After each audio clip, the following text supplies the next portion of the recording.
Porter का 5 forces analysis हमने लगाना है। जब भी एक बड़ा सवाल नजर आए ना तो जरूर देख लें कि आपने सवाल को पढ़ते हुए दिमाग में क्या रखना है। परफॉर्म करें Porter 5 forces analysis Urbana's micro mobility industry. अब कुछ हो गया ऊपर उन्होंने बताया होगा। Urbana micro mobility industry include strength of each force and provide supporting arguments. बताएं हर फोर्स की क्या स्ट्रेंथ है और सपोर्टिंग आर्गुमेंट्स दें। अब पोर्टर की 5 फोर्सेस उन्होंने आपसे जब कहा है तो अब आंसर शीट पे आप पहुंचे और आपने 2 एक सफे पे, 2 अगले सफे पे और एक सफे पे एक इस तरह से कर दिया, या 3 और 2 कर लें। ये डिपेंड करता है आप कितना लिखते हैं, डिपेंड करता है आपकी लाइन स्पेस कितनी होती है, तो आपको अंदाजा होता है कि मैंने एक सफे पे कितना लिखना है। ठीक है, तो आप 3 सफों में डिवाइड कर लें या 2 सफों में डिवाइड कर लें। तो आपने क्या किया, आपको जो जो वो आती थी, bargaining power of customer, bargaining power of supplier, फलाना फलाना, आपने वो सारी चीजें यहाँ पे heading the.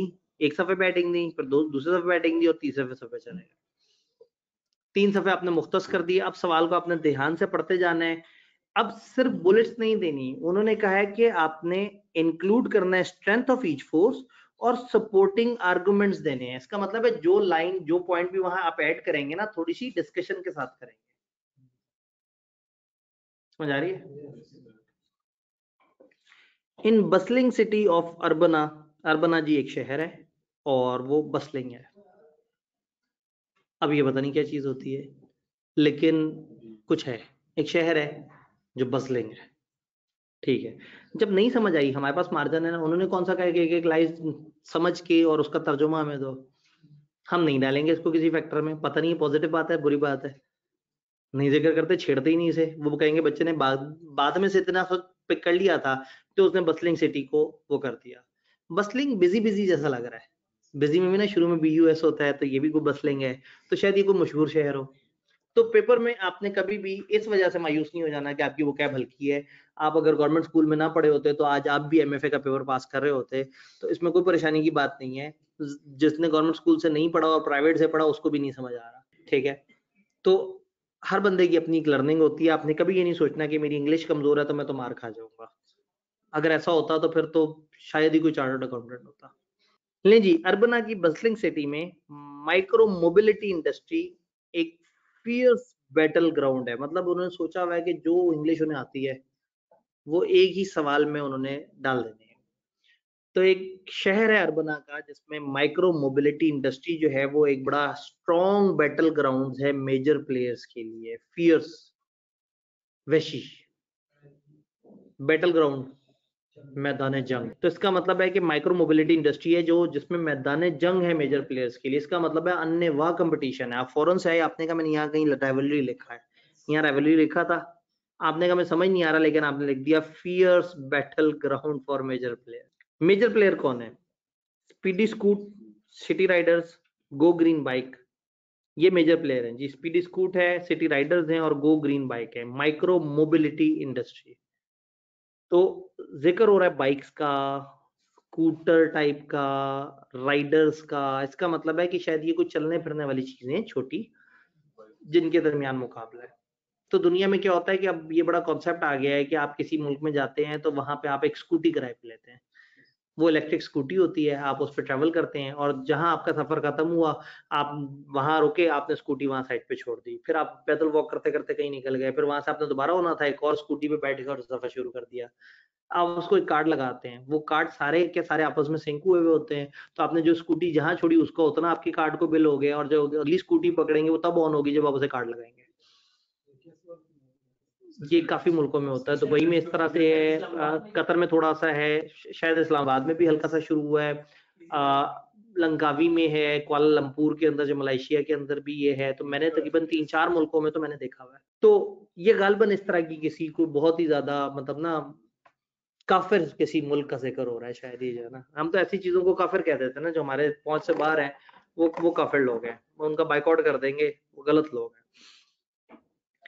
Newcomers face significant challenges with high startup cost and strict government rules. नए आने वालों को दिक्कत होती है। अब इससे ज्यादा बेचारे कितना को हिंट दें आप?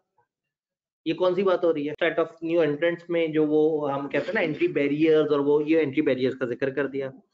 However, customers enjoy a diverse range of micro mobility options from the existing player. इसका मतलब existing player जो है उनके पास काफी ज्यादा ऑप्शन है, making it easy to switch between them. तो अगर कस्टमर्स के लिए इजी है कि वो इधर से उधर स्विच कर सकता है, तो इसका मतलब कस्टमर के पास बार्गेनिंग पावर है।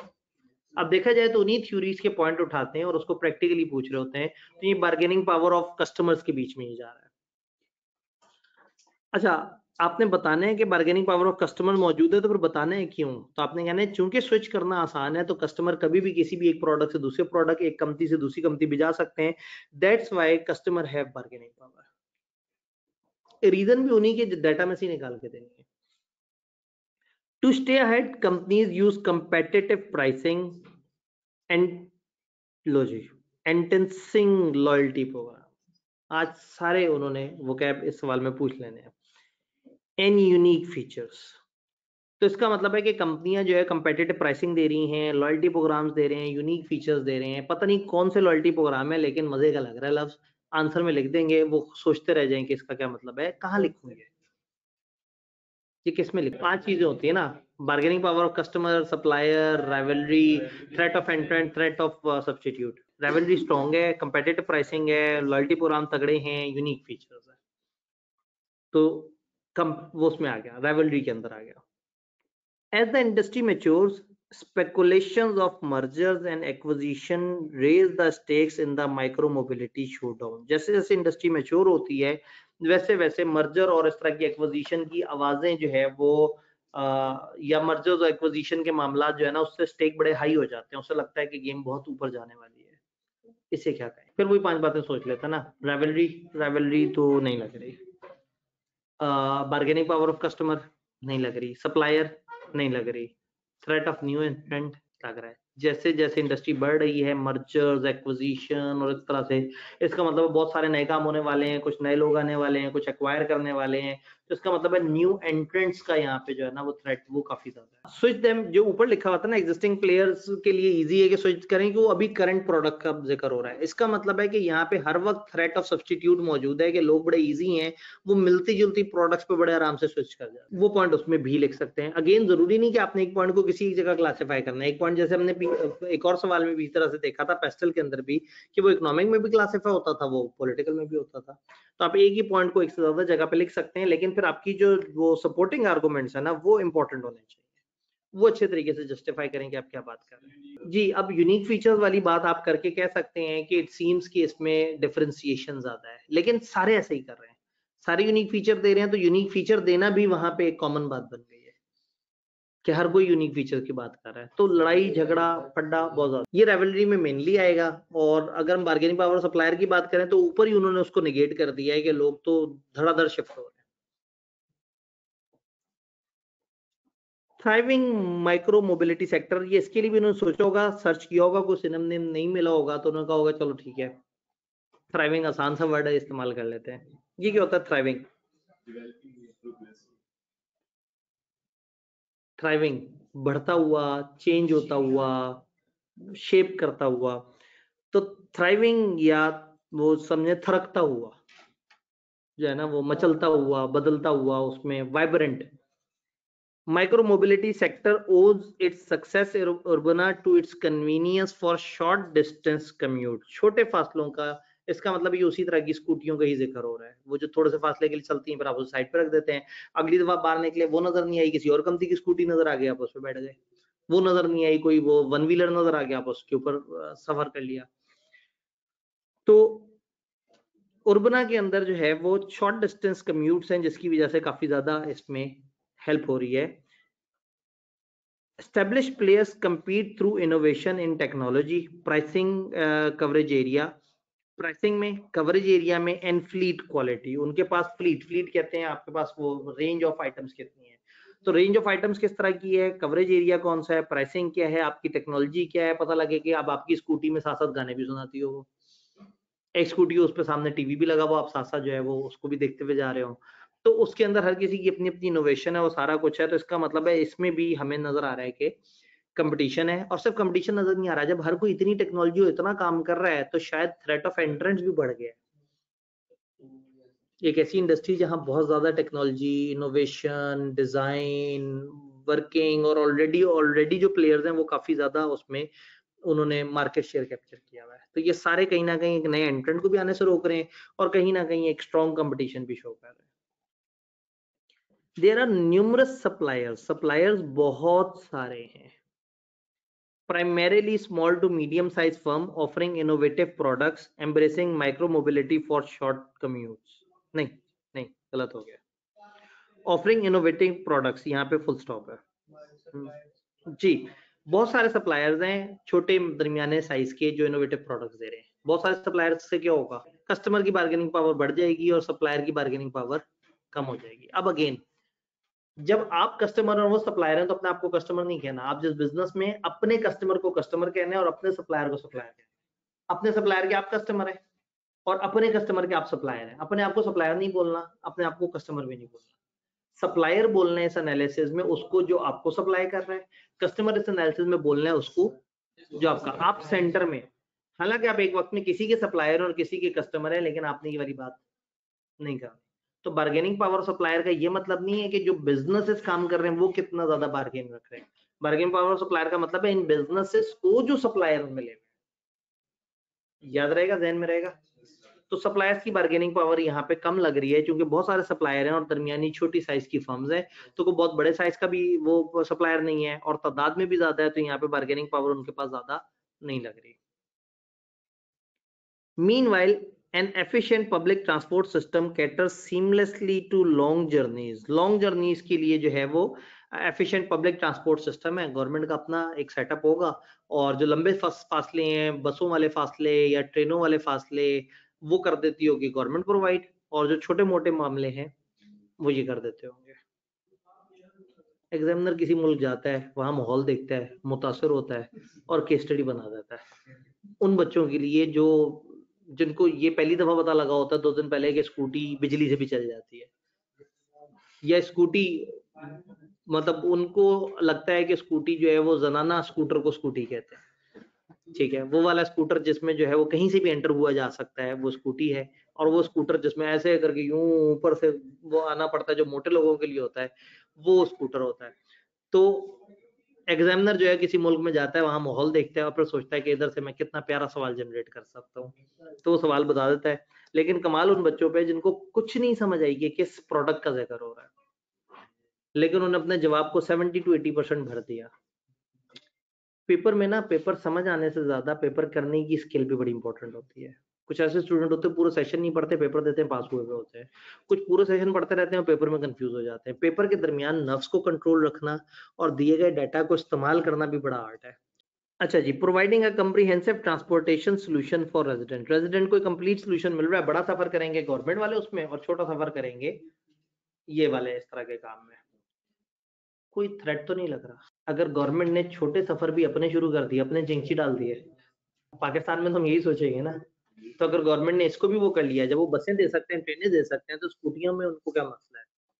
बैकवर्ड इंटीग्रेशन कर ली तो हमारा क्या होगा हमारे वाले काम में। तो इसका मतलब यहाँ थ्रेट ऑफ सब्सटीट्यूट भी मौजूद है, अच्छा खासा मौजूद है, क्योंकि उसी जगह उसी शहर में बहुत सारे लोगों को गवर्नमेंट भी सपोर्ट प्रोवाइड कर रही है और वो अच्छी प्रोवाइड कर रही है। और ये बिजनेस है, बिजनेस की प्राइस ज्यादा होती है हमेशा, गवर्नमेंट की प्राइस कम होती है। तो एक स्ट्रॉन्ग सब्सटीट्यूट के आने का अच्छा है।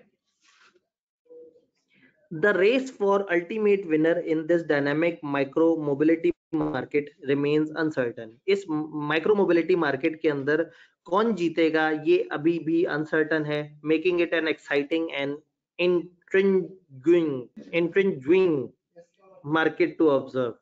यानी कि अब बमुहावरा देखा, रेस अल्टीमेट विनर की अभी इस डायनामिक उसमें अनसर्टन है, जिससे इसको एक्साइटिंग एंड इंट्रिंजिंग मार्केट कह सकते हैं। इसका मतलब है कि एक ऐसी जगह जहां बड़ा जोश है, जहां आपके पास हर वक्त जो है ना वो आग लगाने की कैपेसिटी मौजूद है, जिस मार्केट में काफी दम है, जिसमें जो है ना काफी ज्यादा मतलब कह सकते हैं कि इस वाली मार्केट में आग है, अब इसमें प्यास है, कोई भी अच्छा प्लेयर आके यहाँ पे बड़ा ज्यादा। अब चूंकि यहाँ पे बहुत ज्यादा ये है अल्टीमेट विनर की बड़ी जंग चल रही है, तो हम कह सकते हैं कि यहाँ पे राइवलरी भी है और दूसरा नए आने वालों के लिए काफी मुश्किल है, क्योंकि एग्जिस्टिंग इतना स्ट्रॉन्ग कंपटीशन है, तो नए वाले आएंगे तो पहले तो उनको डेवलप होते होते टाइम लग जाएगा।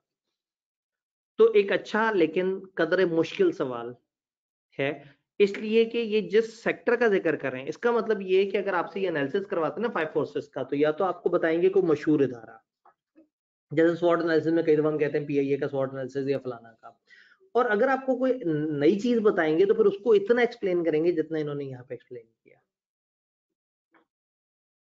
आई स्ट्रांगली बिलीव कि सवाल में एक लाइन की अभी भी गुंजाइश थी कि ये लिख देते हैं कि ये माइक्रो मोबिलिटी से मुराद है छोटे फासले के लिए जो इलेक्ट्रिक की स्कूटीज चलती हैं अलग अलग कंपनियों की, हम उनका जिक्र कर रहे हैं, क्योंकि शायद पूरा वो पढ़ने के बाद भी जो है वो जब तक आपको एक्सपोजर, असल में वो चीज जब आंखों से नहीं देखी हुई तो जहन उस तरह से नहीं जाता।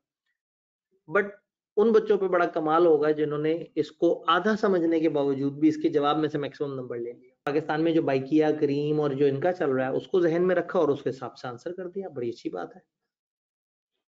क्योंकि बात ये है कि आपका मुकाबला इंटरनेशनल लोगों से नहीं है। आप ये पेपर में जाते हैं, पेपर में अचानक से ऑटम 23 में क्वेश्चन नंबर 4 आपके सामने आ जाता है। ये आपके लिए नया है तो सबके लिए नया है। शायद उस हॉल में बैठा हुआ एक आध बच्चा ऐसा होगा जो किसी ऐसे मुल्क गया होगा जहां उसने ये माहौल देखा होगा। इसका मतलब है सब ने वहीं बैठ के इसको इंटरप्रेट करना है और सब ने इसके मुताबिक जवाब देना है। तो जैसे ही कोई नई चीज नजर आए, मुश्किल वोकैब नजर आए, इस पे नहीं घबराना, क्योंकि वो सबके लिए एक जैसी हैं कंडीशंस। प्रैक्टिस अच्छी हुई होगी तो आप अलग अलग वो कर सकते हैं। और यकीन माने चैट जीपीटी तो एक्सेलेंट चीज है प्रैक्टिस के लिए। आपने 5 फोर्सेस की प्रैक्टिस करनी है, आप कहें 5 फोर्सेस की मुझे प्रैक्टिस करनी है, मुझे फर्नीचर इंडस्ट्री की एग्जांपल दे दो, उसने आपको उधर एग्जांपल दे देनी है, उसने रियल टाइम एग्जांपल दे देनी है, रियल लाइफ एग्जांपल दे देनी है। आप यही सवाल उठा के पेस्ट करें, कहीं इस तरह का सवाल मुझे जनरेट कर दो कागज बेचने वाली इंडस्ट्री में, उसने सवाल को समझना है, इससे मिलते जुलती सिचुएशंस को डेवलप करके आपको एक कागज बेचने वाली कंपनियों का सवाल बना देना है। तो आप कभी भी राइटिंग की प्रैक्टिस कर सकते हैं, आपकी नीयत अगर होगी तो प्रैक्टिस आपके लिए मौजूद है। डन।